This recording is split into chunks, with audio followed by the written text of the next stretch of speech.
노동으로부터 상품이 나오는 거잖아요. 노동이 기여한 목 때문에 생산품이 만들어진 것을 상품화시켜서 노동자들 때문에 그 상품에 어떠한 가치가 증대하였으니 생계비 정도만 나눠주고 우리 추상적으로 자본이라고 얘기하니까 뭔지 잘 모르겠잖아요. 마르크스가 이야기한 자본이라는 것은 생산수단입니다. 마르크스가 살았던 시대를 대입을 해가지고 보면은 진짜 기계라고 보는 것이 가장 정확하게 자본을 표현하는 말로도 볼 수가 있을 것 같아요. 당연히 자본이 많은 사람이 유리할 것이고 그런 유리한 체계가 계속 지속된다면 홀라당! 그 홀라당을 네. 익스플로이테이션, 착취, 수탈. 그래서 결과적으로 그 독점 자본의 힘 때문에 자본주의가 붕괴하고 말 것이라는 예측까지. 근데 안 망했잖아요. 그렇죠. 뭘 놓쳤는지 이제 한번 이야기를 해봐야죠. 아 그래요. 한번 좀 이것도 살펴봐야 되겠죠.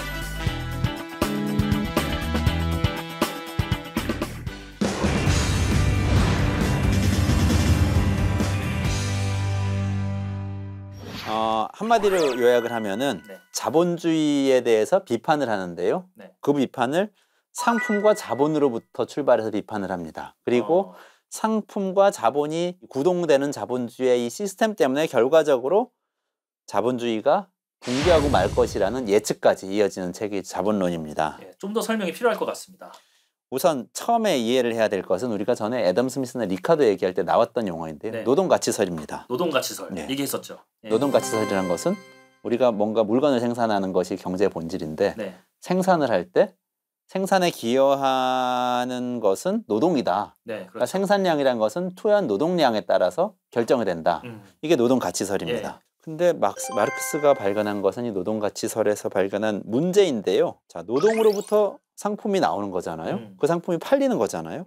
그러면은 이 상품의 팔린 가격은 다 노동자들한테 귀속이 돼야 되는 거 아닌가요? 노동자들 때문에 그 상품에 어떠한 가치가 증대하였으니 그 가치 증대로 얻어진 이유는 당연히 노동자에게 귀속되어야 한다.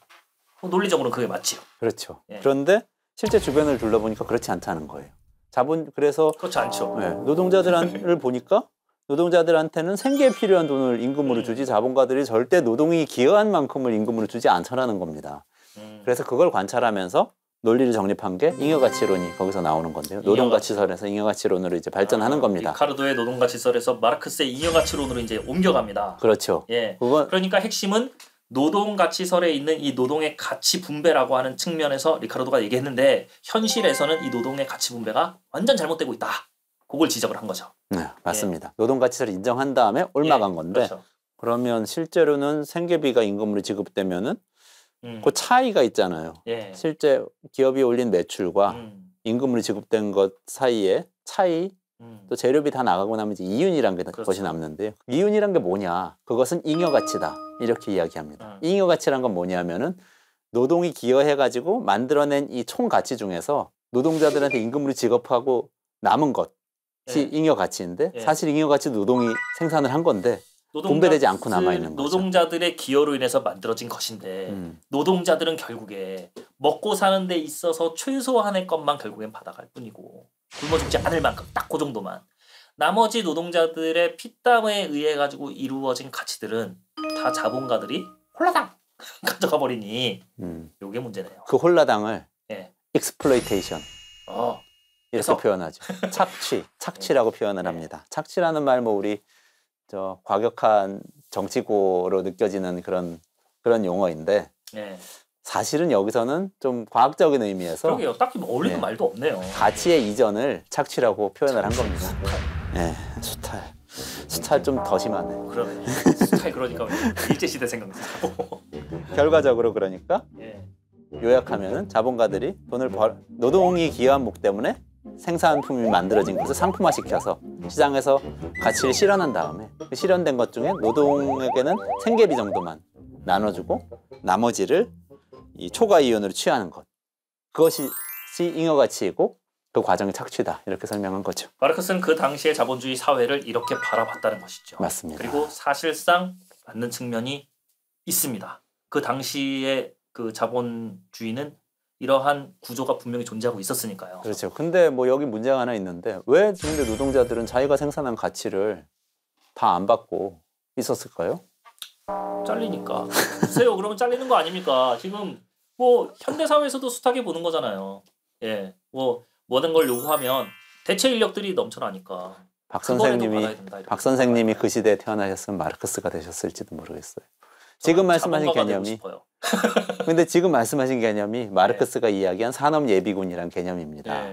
그러니까 다 언제든지 들어와서 일할 노동력이 있기 때문에 자본주의 사회는 구조적으로 그 사람들을 유지하게 되고 산업 예비군을 유지하게 되고 그 사람들로 인해서 노동자들이 최저임금, 최저 생계비만 받으면서도 계속 일을 해야만 되는 상당히 종속적인 상태에 놓이게 된다. 그렇죠. 거기에서 뭔가를 더 요구하게 되면 그 즉시 생존의 위협을 받게 되는 존재로 빠질 수밖에 없는 극도로 나약한 존재가 바로 노동자 계급이다. 그렇기 때문에 자본가 계급은 반드시 그 산업 예비군을 일정한 수준으로 유지해야 된다. 예. 요즘 말로 하면은 실업은 자본주의 사회에선 필연적이다. 이렇게 이제 이야기를 하는 겁니다. 예. 근데 우리가 지금 계속 노동자에 대해서 얘기를 했는데 이 책 제목이 뭡니까? 자본론이죠. 그렇죠. 자본에 대해서 사실 이야기를 하려고 이걸 까는 겁니다. 예. 그러고 나서 이제 계속해서 이제 얘기를 좀 진척시켜 보죠. 예. 그러니까 그 다음 이야기 뭐냐면은 이 착취라는 게 도덕적으로 나쁘고 이런 걸 떠나서 기본적으로 자본주의 사회를 발전시키는 동력이 되는데 그게 뭐냐면 잉여가치가 생기잖아요. 자본가가 취합니다. 그러면 이게 다시 재투자돼 가지고 계속 증식을 합니다. 이런 방식으로 자본이 축적되고 형성되고 축적이 된다는 거예요. 그게 바로 자본주의가 발전해 나가는, 확장돼 나가는 그 과정인데요. 그 자본이라는 것은 우리 추상적으로 자본이라고 얘기하니까 뭔지 잘 모르겠잖아요. 그렇죠. 그냥 뭐 돈 이렇게 생각을 하면은 딱히 내용이 다 안 들어오는 경우도 많죠. 마르크스가 이야기한 자본이라는 것은 생산수단입니다. 생산수단. 생산수단이라는 것은 기계 같은 것이에요.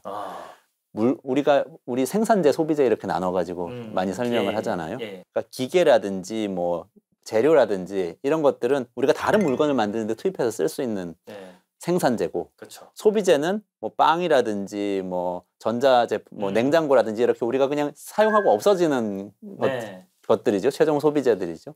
그 생산재에 해당되는 것들이 자본이라는 마르크스가 거죠. 살았던 시대를 대입을 해가지고 보면은 진짜 기계라고 보는 것이 가장 정확하게 자본을 표현하는 말로도 볼 수가 있을 것 같아요. 그렇습니다. 요즘은 뭐 여러 가지 기술이라든지 여러 가지가 많이 있지만 당시에는 공장이 생기고 공장과 기계를 소유한 사람이 자본가인. 그렇게 이제 정의를 할 수 있으니까 자본은 곧 기계고 공장이다. 이렇게 얘기할 수가 있는 거죠. 그래서 그 자본을 계속 투여를 해가지고 그 자본을 통해 가지고 계속해서 확장되는 것이 자본주의다. 그렇죠. 경제가 커지는 것이 자본주의다. 진짜로 그게 계속 커집니까? 그러니까 이제 그게 이제 자본론이 사실 자본주의의 본질을 상당히 많이 밝힌 측면이 있는 거예요. 자본의 축적이라는 측면에서 이 자본주의를 설명을 한 건데 우리 전에 살펴봤던 케인즈라든지 이런 사람이 이야기하는 것과도 약간 일맥상통하는 부분이 있어요. 또 거시경제학자들이 이야기하는 것과도 자본 스탁이 증가하는 것이 이제 자본주의에서의 경제 발전의 중요한 요소라고 이야기하는 거거든요. 그런데 이제 문제가 생깁니다. 자본이 계속 자기 증식을 하다 보면은 막 커지다 보면은 독점이란 게 생겨요. 자본이 자본을 증식하는데 유용한 자원으로서 쓰이는 체제라면 당연히 자본이 많은 사람이 유리할 것이고 그런 유리한 체계가 계속 지속된다면 독점 자본이 나오겠지요. 그렇죠. 근데 독점 자본이라고 해서 이윤을 늘리고 싶은 이 자본 원래의 자기 증식 욕구가 꺼지지 않습니다. 계속 있어요. 그러니까 점점 확장하기 위해서 점점 더 많이 생산을 하려고 하는 그런 속성을 띠면서 동시에 그래야 잉여 가치가 많이 생기니까. 그렇죠. 잉여 가치를 늘리기 위해서. 근데 또 잉여 가치 늘리려면 한 가지를 더 해야 되는데 덜 줘야 돼요. 임금을 덜 줘야 되는 거죠. 많이 남기려면은 쓰는 돈을 줄여야 된다. 쓰는 돈 줄이고 버는 돈 키우고 이러면 많이 남는 거잖아요. 무섭네요. 점점 그렇게 할 수 있는 힘이 커지는 거예요. 독점이 될수록. 그래서 결과적으로 그 독점 자본의 힘 때문에 공황이 생긴다고 이야기를 합니다. 이 사람도 또 공황을 또 얘기를 했어요. 왜 그러냐면은 생산은 많이 할수록 좋으니까 생산 능력을 많이 키워놓잖아요. 근데 임금은 계속 적게 주려고 하잖아요. 그럼 갭이 생깁니다. 근데 생산한 걸 누가 사줘야지 이 자본이 자기 증식하는 거잖아요. 근데 임금을 계속 잡아두면은 소비할 능력은 커지지 않습니다. 사회 전체적으로. 그러니까 과잉 생산 문제가 생기고 과소 소비 문제가 생깁니다. 그러면 기업 자체도 더 자본을 증식할 수 없는 상태가 돼버리는 거예요. 우리가 위기의 경제학자들 진행하면서 숱하게 나왔던 대공황. 여기서도 이제 얘기가 또 나오고. 굉장히 정확하게 짚으면서 정확하게 예언한 것 같기도 합니다. 근데 이게 재밌는 포인트가 있어요. 이전에 마르크스 시전 이전에 뭐 봉건 시대나 뭐 노예제 사회에서의 경제 위기라고 하면 그게 뭡니까? 대기근이나 이런 그렇죠. 거거든요. 예. 먹을 것 자체가 없어요. 그게 위기입니다. 예. 근데 대공황이라는 위기는 생산은 막 되는 거예요. 공장은 그렇죠. 다 있는데 네. 사람들이 돈이 없어가지고 사질 못하는 거거든요. 풍요 속의 빈곤이라고 하죠. 그렇죠. 예. 지금 현대의 이 여러 경제 위기도 사실 비슷하거든요. 예. 그러니까 그런 부분을 탁 집어서 얘기한 거죠. 생산은 많이 되고 소비할 능력은 없어서 그 네. 계획 때문에 생기는 게 공황이고 사람들이 못 사니까 기업도 이익을 못 내서 자본 축적 시스템 자체가 붕괴한다. 뭐 이렇게 그 설명을 한 거죠. 결국 과잉 생산과 과소 소비라고 하는 것이 자본주의가 가지고 있는 대공황으로 이어질 수밖에 없는 필연적이다. 필연적인 어떤 메커니즘이다. 이렇게 이제 본 것이고, 그러면은 이제 자본주의라고 하는 것은 이러한 공황을 통해 가지고 붕괴된다. 이렇게 이제 살펴본 것이 마르크스의 이론이라고 하는 것인데. 그렇죠? 예. 그래서 앵글을 이제 지금 우리 전반적인 자본주의 시스템을 가지고 얘기를 했는데 앵글을 이제 기업으로 돌려가지고 보면요. 기업에 대해서 마르크스는 또 이윤율 저하의 법칙이라는 것을 이야기를 합니다. 이윤율 저하의 법칙. 그러니까 이것이 자본주의가 붕괴하는 것이 반드시 노동자 계급에게만 이렇게 안 좋아져가지고 이게 문제가 발생하는 것뿐만이 아니라 다른 측면을 본 거네요. 부르주아 유산 계급 측면도 한번 살펴본 겁니다. 그렇죠. 그러니까 나름대로 과학적인 접근을 하는 건데요. 네. 기업 스스로가 점점점 이윤율이 저하될 수밖에 없는 운명에 처한다. 그건 뭐냐 하면은 자본이 계속 그 축적된다고 했지 않습니까? 그러니까 네. 기계가 계속 고도화되고 많아지고 이렇게 되는 그렇죠. 겁니다. 그러면 이제 기업이 구성이 어떻게 되냐면 처음에는 기계 한 대 들여놓고 노동자 10명을 고용해서 공장을 운영을 합니다. 네. 근데 점점점 이제 잉여 가치가 생기면은 자본이 계속 쌓입니다. 자본이 쌓인다는 것은 당시에 마르크스 앵글로 보면은 기계가 점점 커지고 많아지는 거죠. 그렇죠. 그래서 처음에는 기계 한 대 노동자 10명이었던 게 이제는 기계 10대 노동자 10명 이렇게 될 수도 있고 또는 기계값이 10배로 비싸진 이 새로운 기계에 그렇죠. 노동자 10명이 붙어 있어서 같이 일할 수도 있고 이렇게 되면은 노동과 자본 사이의 생산 과정에서의 갖는 그 비중이 점점 차이가 납니다. 자본의 비중이 훨씬 점점 높아지는 거예요. 이걸 자본의 유기적 구성의 고도화라고 합니다. 다시 한번. 자본의 유기적 구성의 고도화. 깁니다. 자본 이거 되게 짧은데 짧아서 그렇죠. 좋은데 이렇게 안으로 들어가니까. 이런 말은 또 누가 이렇게 만들어내는 건지. 그러게 말입니다. 또 이런 말 있으니까 설명하는 우리들이 또 결국엔 자본가들 입장에서도 이윤율이 떨어지게 되니까 자본가들 입장에서도 그렇게 바람직하지 않은 방향으로 이제 흘러가요. 그러니까 자본이 유기적 구성이 고도화될수록 그러니까 자본 생산 과정에서 자본의 비중이 높아질수록 이윤율이 떨어질 수밖에 없는데 그 이유는 아주 명확해요. 이윤율이란 게 아까 뭐라고 정의를 하죠? 우리 이윤을 마르크스는 뭐라고 정의했습니까? 일단은 판돈. 잉여 가치. 잉여 가치. 그러니까 판돈에서 임금 지급한 걸 뺀 거죠. 하지만 전체 가치는 다 노동으로부터 나온다고 했잖아요. 그러면 이걸 모델화해서 보면 그 이윤율이란 것은 잉여 가치를 분자로 놓고 분모로는 잉여 가치와 노동자에게 돌아간 그 몫을 더한 전체 총 가치가 되겠죠. 그렇죠. 그런데 이게 그 자본의 유기적 구성이 고도화되게 되면 어떻게 되냐면 자본의 그 양이 점점 커지기 때문에 자본 밑에 있는 이 전체 노동이 다 기여해서 만들어낸 자본 총량에 비해서 잉여 가치의 비중이 점점 줄어들 수밖에 없게 됩니다. 쉽게 얘기하면은 요즘 말로 얘기하면 국가 경제가 점점 규모가 커질수록 경제 성장률은 차차차 낮아질 수밖에 없고 대기업이 점점 규모가 커질수록 이윤율은 점점 낮아질 수밖에 없다. 이익률은 낮아질 수밖에 없다. 이런 얘기입니다. 있지 않을까 싶어요. 어차피 우리가 앞서 봤을 때 과잉 생산과 과소 소비가 나왔으니까 거기랑 또 연결돼서 보면 기업의 입장에서도 결국에는 생산을 엄청나게 많이 하게 되면은 결국엔 물건값이 더 비싸지는 것이 아니라 물건값이 싸지게 되니까 판도는 그렇게 많이 늘어나질 않고 문제는 생산을 하기 위해서 노동을 계속 투여를 해야 되는데 노동자들한테 먹고 살 돈은 계속 지급을 해줘야 된단 말이죠. 이른바 일종의 고정비용이 계속 들어가는 것처럼 돈은 계속 들어가니까 당연히 자본가 입장에서는 이윤이라고 하는 것이 박해질 수밖에 없는 것 아니냐.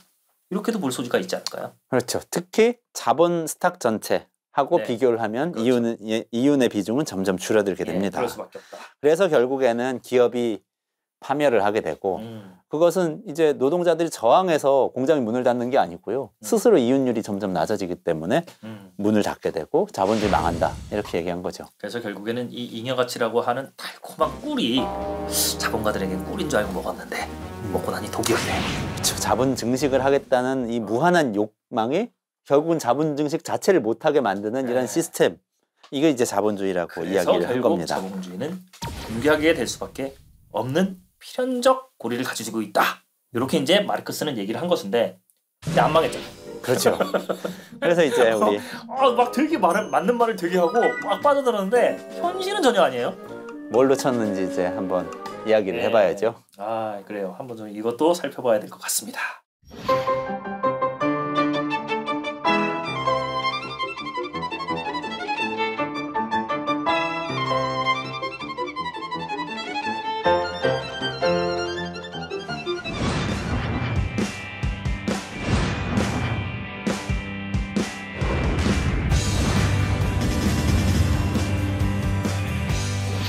아까 얘기한 것처럼 자본주의라고 하는 것이 마르크스는 망한다, 붕괴한다, 올락한다 이렇게 봤어요. 그런데 이게 이제 망하지 않은 거 요것부터 이제 얘기를 한번 좀 해봐야 될 것 같습니다. 예.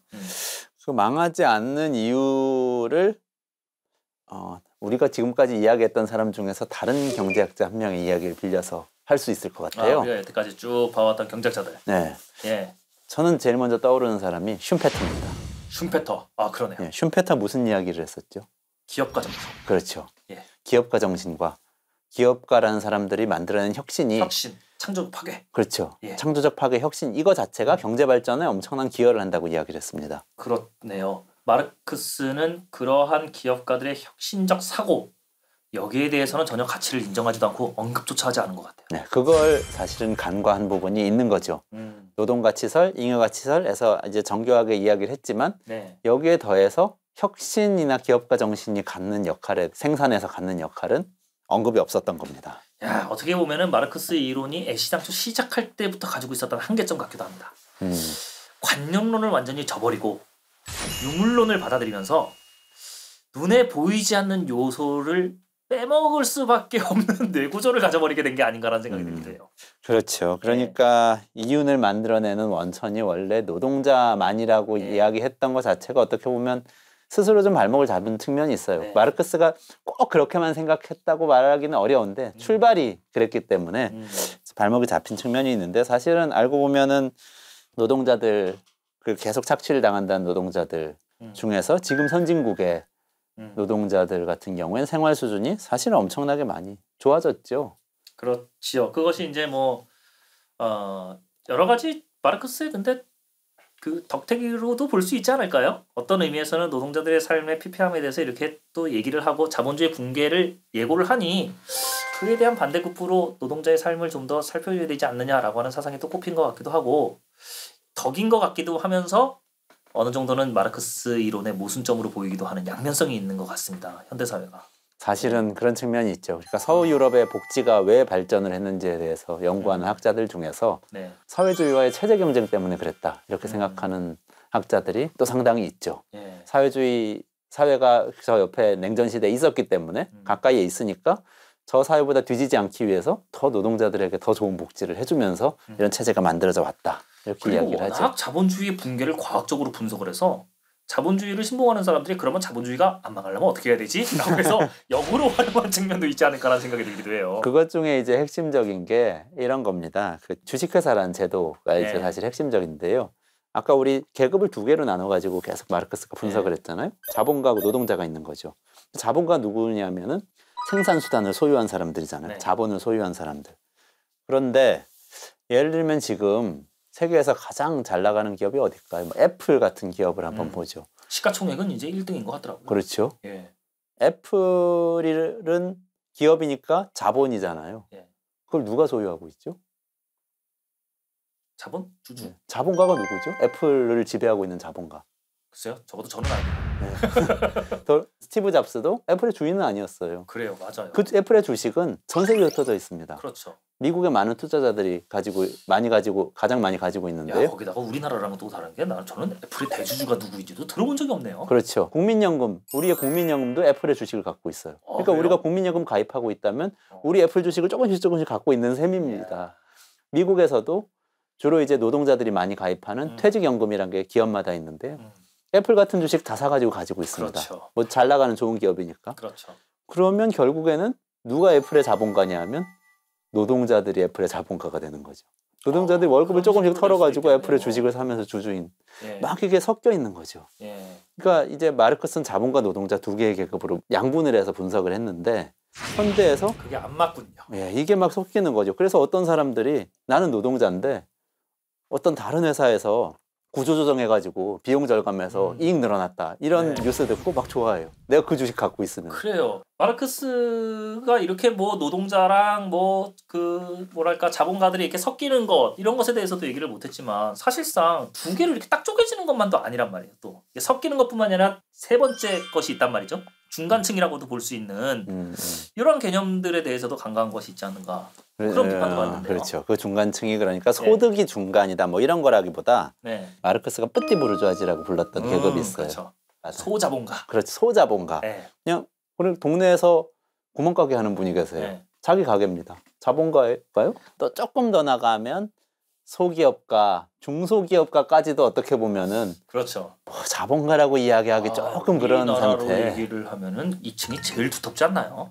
엄청나잖아요. 그렇죠. 자영업자들의 자영업자만 해도 거의 30%에 육박할 정도로 400만 이런 얘기가 있는 그러니까요. 그런데 이 부분이 사실 마르크스는 자본주의 발달하면서 자본이 유기적 구성의 고도화, 이 어려운 얘기 속에 담겨 있는 이야기는 이 층은 소멸할 거라고 본 겁니다.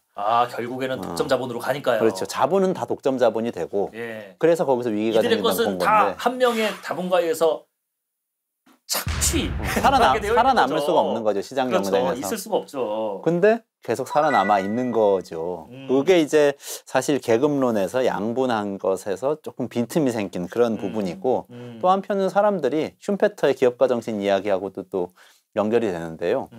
합리적으로 생각하면은 그러지 않아야 될 것 같은데 자꾸 창업을 합니다.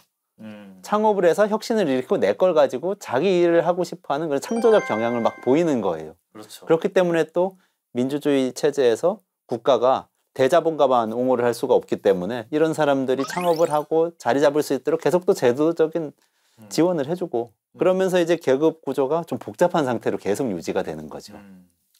이렇게 계속 유지가 되는 것에 있어서는 일단 맹점이기도 하고 이 마르크스의 이론을 또 다시 이렇게 보면 결국에는 마르크스가 주장했던 것은 이 노동자들이 이른바 절대적으로 빈곤에 빠진다는 거 아닙니까?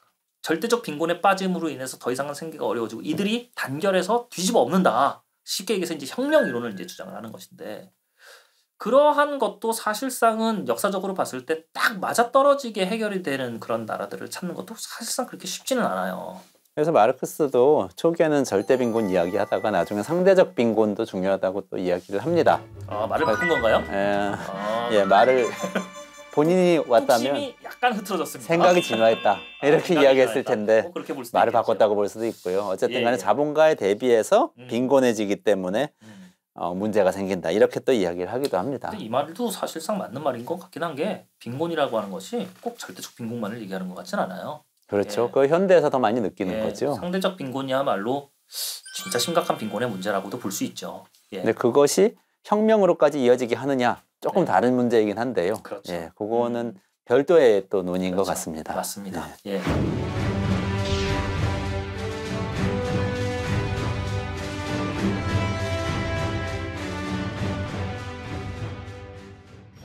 그럼 마르크스가 만약에 이제 우리 사회로 이렇게 돌아와가지고 환생을 한다면, 살아난다면, 그럼 이 사회를 보고서 어떤 표정을 지을지가 굉장히 궁금합니다. 자기 말대로 안 돼서 굉장히 다행이라고 생각할지, 억울해서 땅을 칠지, 아니면은 자기 말대로 되지는 않았지만 결국에 상황은 하나도 변하지 않았다라고 판단을 할지 어떻게 생각을 할까요? 마르크스라는 사람은 예언자나 예측가가 아니고요. 아주 냉철한 분석가이고 실천가인 것 같습니다. 그러니까 지금 세계를 보면은 내 예측이 틀렸네 맞았네 이런 생각할 것 같지 않고요.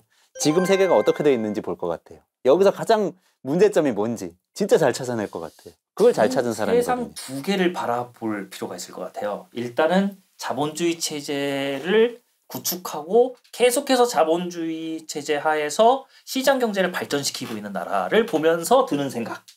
또 하나는 자신의 뜻을 따라서 노동자들이 혁명을 통해서 결국엔 공산주의 사회주의 체제를 만든 국가들이 있었단 말입니다. 실제로 전 세계 절반의 국가들이 말이에요. 특히 대표적인 것이 지금은 몰락해서 러시아로 불리지만 과거 소련, 구소련이죠. 중국 이런 나라들. 뭐 지역적으로는 뭐 지금도 사회주의 체제를 유지하려고 하는 무슨 쿠바라든지 북한은 좀 논외로 하죠. 이 나라는 좀 아닌 것 같으니까 이런 나라들을 봤을 때 각각 어떻게 생각을 할까요? 저는 마르크스가 진짜 환생해서 돌아온다면은 중국 연구자가 될 것 같아요. 다른 나라는 네? 논외로 어디요? 하고 중국.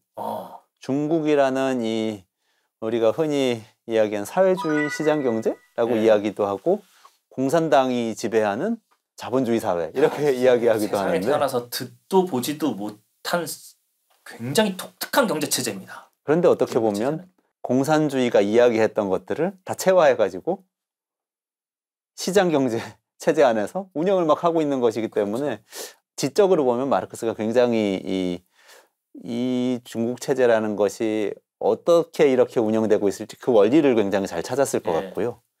그것으로부터 사실 비판적인 입장을 좀 많이 취했을 것 같아요. 왜냐하면 마르크스가 이 모든 이야기를 한 시작은 라인 신문 만들고 폐간당하지만 압제적인 이 정부에 대해서 비판을 하면서 생각이 형성되기 시작했고 프랑스에 가가지고 혁명의 기운을 받으면서 이 핍박받고 가난한 사람들이 뭔가 일어나가지고 이 정부를 바꾸고 세상을 바꿀 수 있구나 이런 생각하면서 이 이론이 이렇게 쌓아온 사람이기 때문에 독재국가 이런 거는 마르크스도 자유주의자였을 수 있을 것 같아요.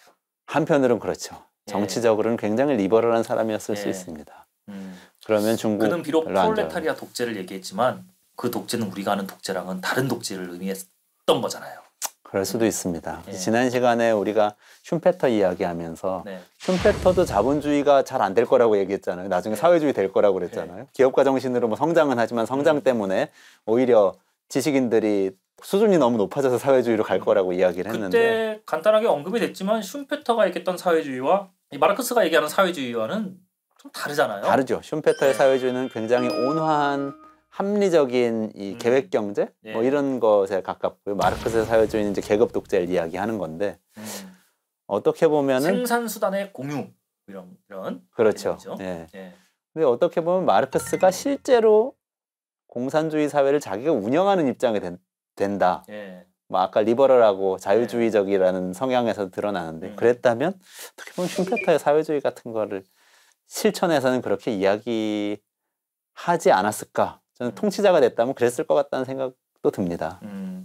최근에 우리나라에서 좀 많은 그 진보적 지식인들을 중심으로 해서 많이 일어나고 있는 것 같은데 협동조합 설립 붐 같은 것도 있어요. 이런 걸 보면서는 마르크스는 어떤 생각을 할까요? 마르크스가 그러니까 잘 알려진 이야기는 아닌데요. 주식회사에 대해서 짧게 언급한 구절이 저작 중에 있습니다. 그 뭐라고 생각했냐면요. 주식회사는 굉장히 사실 다른 사회를 만들 수 있는 기업 시스템이라고 이야기를 했어요. 주식회사의 그 운영 메커니즘을 보면 세상에 이걸 발명한 사람이 누구인지 감탄을 그지 못합니다. 그렇죠. 그래서 그건 이제 이 사람이 그렇게 생각한 이유는 지분이 많이 분산돼 가지고 상당히 그 안에서 민주적으로 의사결정이 될 경우에 주식회사가 되게 다른 기업 형태의 자본주의적이지 않을 수 있다고 본 건데요. 그런데 협동조합이나 사회적 기업 같은 것은 바로 그런 거죠. 근데 어떻게 보면은 협동조합이나 사회적 기업처럼 좀 마르크스가 생각했던 자본가가 지배하고 이윤만을 위해서 탐욕을 쫓는 이런 기업이 아닌 다른 기업들이 생기기 때문에 또 자본주의 사회가 어느 정도 유지가 될 수 있고 부정적인 부분이 치유될 수 있고 이런 부분도 있는 것 같습니다. 어떤 경제학자가 얘기한 말씀이 하나가 기억나네요. 자본주의는 절제와 탐욕이라고 하는 두 바퀴로 움직인다. 그 말이 딱 맞는 것 같습니다. 그렇군요. 탐욕도 필요하고 거기에 반드시 절제가 있어야 된다는 것. 그런 의미에서는 그러한 바퀴의 한 이론을 제공해 준 것이 마르크스라고 하는 것은 분명한 사실인 것 같습니다. 그렇죠. 말씀을 들으니까 예전에 우리 애덤 스미스에서 연약한 인간과 공평한 관찰자 이것도 생각이 나네요. 현명한 인간. 언제 했는지 몰라서 까맣게 까먹고 있었어요. 그런 의미에서 마르크스 참 대단한 사람인 것 같습니다. 지금도 여전히 영향을 미치고 있고 여전히 할 말이 많은 경제학자인 거 확실한 것 같아요. 자, 오늘 위기의 경제학자들 마르크스에 대해서 알아봤는데 위기의 경제학자들 마지막 인물입니다. 어떠셨나요? 소감 좀 말씀해 주시죠. 저는 마르크스도 그렇지만 10명을 이렇게 쭉 보면서 느끼는 점은 역시 어떤 사람은 그 당시에 처한 현실로부터 생각이 잘하는 것 같다. 그러니까 그 당시의 현실을 더 많이 느끼고 현실에서 생기는 여러 가지 사회적인 문제 때문에 또 고통을 느끼고 그것에 대한 해결책을 찾아 나가는 과정에서 위대한 이론이 나오고 역사의 길이 남는 이런 세상을 반을 움직일 수도 있는 그런 사상이 나온다. 뭐 이런 생각이 들었습니다.